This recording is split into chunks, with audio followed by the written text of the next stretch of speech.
سب سے پہلے تو آپ کو بتا دوں کہ جو فوٹو عمران خان صاحب کی کل ایک لیک ہوئی اور اس کے بعد چند اور فوٹوز لیک ہوئیں، اس کی پھر انکوائری کی گئی فوری طور پہ، سی سی ٹی وی فوٹیجز دیکھ کے سارا چیک کیا گیا، پھر بندہ ڈھونڈ لیا، وہیں پہ عدالتی عملے کا ایک بندہ تھا، اس کو معطل بھی کر دیا گیا ہے اور قانونی کارروائی کی جائے گی۔ جو کارروائی تھی وہ تو ہو گئی ہے، اور یہ جو فوٹو عمران خان صاحب کی باہر آئی ہے اس نے تہلکہ مچا دیا ہے پورے پاکستان میں نہیں، پوری دنیا میں۔ میں چند انٹرنیشنل میڈیا کے جو بڑے بڑے جریدے ہیں ان کے نام لوں گا جس پہ عمران خان صاحب کی اس خبر کو بہت بڑا کر کے شائع کیا گیا ہے۔ الجزیرہ میں، الجزیرہ نے اس پہ لکھا jailed ex prime minister Imran Khan appears before Pakistan top court by video link. اسی طرح رائٹرز نے بھی اس سے ملتی جلتی خبر لکھی ہے، عرب نیوز نے اس کو لکھا ہے، دا انڈین ایکسپریس نے لکھا ہے، فائنینشیل ایکسپریس نے لکھا ہے، یورپ اور امریکہ کے اخبارات نے اس کو رپورٹ کیا ہے۔ تو پوری دنیا میں یہ ایک بہت بڑی خبر بن کر رپورٹ ہوا ہے، یعنی تصویر باہر آنے کے بعد سے لے کر اب تک عمران خان صاحب توجہ کا مرکز ہے۔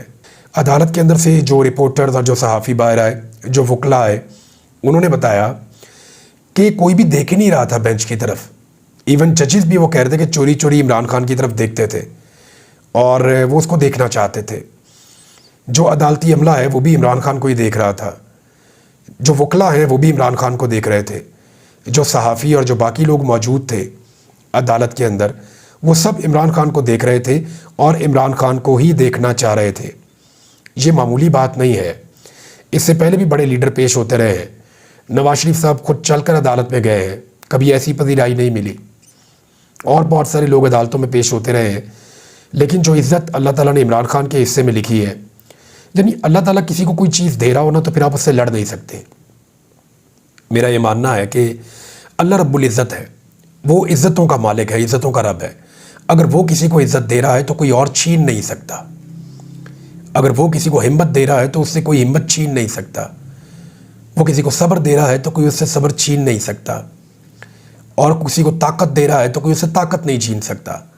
آج مقبولیت عمران خان کے ساتھ ہے، آج عمران خان کو اللہ تعالیٰ عزت دے رہے ہیں تو کوئی زمینی خدا اس کو نہیں چھین سکتا، وہ جتنا مرضی طاقتور ہو، جتنا مرضی زور لگائے، جب تک میرا رب نہیں چاہے گا کوئی اس کی عزت کا ایک اونس بھی اس سے نہیں لے پائے گا، ایک ذرہ برابر عزت کم نہیں کر پائے گا، اور یہ بہت بڑی حقیقت ہے، اس سے ہم بھاگ نہیں سکتے۔ یہ تو عمران خان صاحب کا سامنے آنا، اب انتظار رہے گا اگلی پیشی پہ کیا ہوتا ہے۔ تو یہ ایک نیا معاملہ شروع ہو گیا ہے، اس کو جلد سپریم کورٹ آف پاکستان کو منطقی انجام تک پہنچانا پڑے گا۔